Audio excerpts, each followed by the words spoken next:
Hello viewers, வாழ்க வளமுடன். Welcome to Sakhi vlogs. இன்றைக்கி வீடியோவில் என்னோட அன்னலக்ஷ்மி பூஜையை உங்களோட நான் ஷேர் பண்ண போகிறேங்க.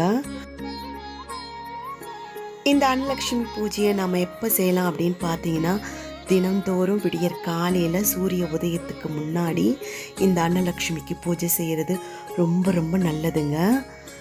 அப்படி விடியற் காலையில் செய்ய முடியாதவங்க வாரத்தில் வர வெள்ளி செவ்வாய்க்கிழமையில மட்டும் இந்த பூஜையை அனுஷ்டிக்கலாம்.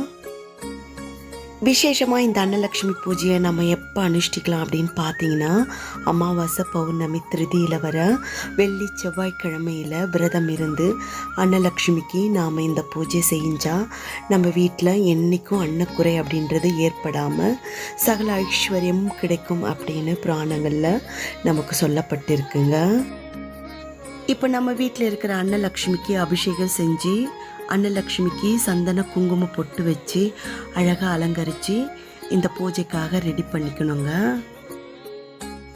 அன்னலக்ஷ்மியை நம்ம பூஜை ரூமில் எப்படி பிரதிஷ்டை பண்ணுறது அப்படின்னு பார்த்தீங்கன்னா, ஒரு மனை அப்படி இல்லைன்னா இப்போ நீங்கள் பார்க்குற மாதிரி ஒரு வெண்கல தட்டுக்கு மேலே கொஞ்சமாக பச்சரிசி அப்படி இல்லைன்னா நெல்லை பரப்பி அதுக்கு மேலே மஞ்சள் குங்குமம் சேர்த்து பூ சாத்தி கதிர் இருக்கிற ₹1 காயினை சுத்தம் செஞ்சு காயினுக்கும் மஞ்சள் குங்குமம் வச்சு அதுக்கு மேலே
காசி கோயிலிருந்து அன்னபூரணி சிலையை வாங்கி வர்றது ரொம்ப ரொம்ப நல்லதுங்க.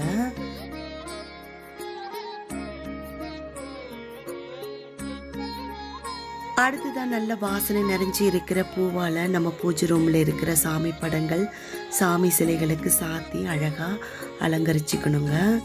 இன்னைக்கு நான் நல்ல வாசனை நிறைஞ்சி இருக்கிற மல்லிகைப்பூ, சாமந்தி, ரோஜா பூவால் நான் அலங்கரிக்க போகிறேன். விசேஷமாக அன்னபூரணிக்கு வெள்ளை நிறத்தில் இருக்கிற பூவை சாத்தி அலங்கரித்து பூஜை செய்கிறது ரொம்பவும் விசேஷம்.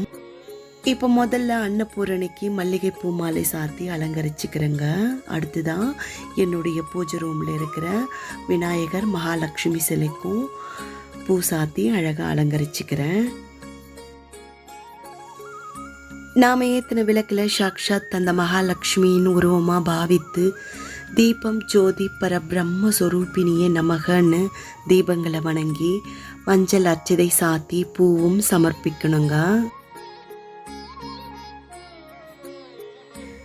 இந்த மாதிரி அன்னலக்ஷ்மியை வெள்ளி செவ்வாய்க்கிழமையில் பிரம்ம முகூர்த்த நேரத்தில் நம்ம பூஜை ரூம் அப்படி இல்லைன்னா நம்முடைய சமையல் அறையில் பூஜை செய்கிறது நம்முடைய வீட்டுக்கு லக்ஷ்மி கடாட்சகமும் சகல ஐஸ்வர்யமும் பெற்று தருங்க. அன்னலக்ஷ்மிக்கு செம்பு அப்படி இல்லைன்னா வெள்ளி சொம்பல தீர்த்தம் சமர்ப்பிக்கிறது விசேஷம்.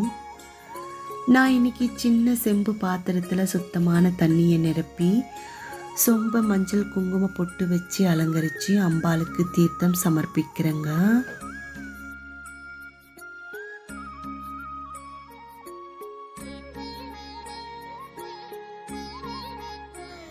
நாம் செய்கிற எந்த பூஜை விரதம் எதுவானாலும் அந்த பூஜையும் விரதமும் எந்த தடங்களும் இல்லாமல் நடக்க விநாயகருக்கு பஞ்ச உபச்சார பூஜை செஞ்சதுக்கப்புறமா நாம் செய்ய வேண்டிய பூஜையை செய்கிறது ரொம்பவும் நல்லதுங்க.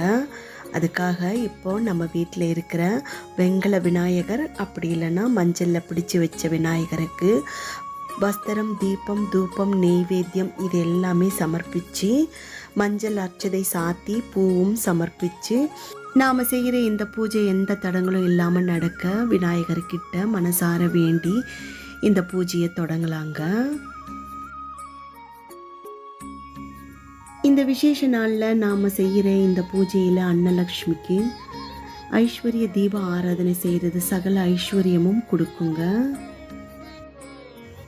இந்த ஐஸ்வர்ய விளக்கில் நாம் ஏற்றின தீபத்தில் சாக்ஷாத் அந்த பார்வதி தேவியின் அம்சத்தில் இருக்கிற அன்னலக்ஷ்மியின் உருவமாக பாவித்து தீபம் ஜோதி அன்னபூரணியே நமகன்னு தீபத்தை வணங்கி மஞ்சள் அர்ச்சதை சாத்தி பூவும் சமர்ப்பிக்கணும். தீப ஆராதனை செஞ்சதுக்கப்புறம் அன்னபூரணிக்கு தீபம், தூபம், நெய்வேத்தியம் இது எல்லாமே சமர்ப்பித்து கற்பூர ஆரத்தியும் சமர்ப்பிக்கணும். வாசனை நிறைஞ்சி இருக்கிற இடத்துல லக்ஷ்மி வாசம் செய்வாள். அதனால் நல்ல வாசனையான அகர்பத்தியால் முதல்ல தூப ஆரத்தி அன்னலக்ஷ்மிக்கு சமர்ப்பிக்கணுங்க.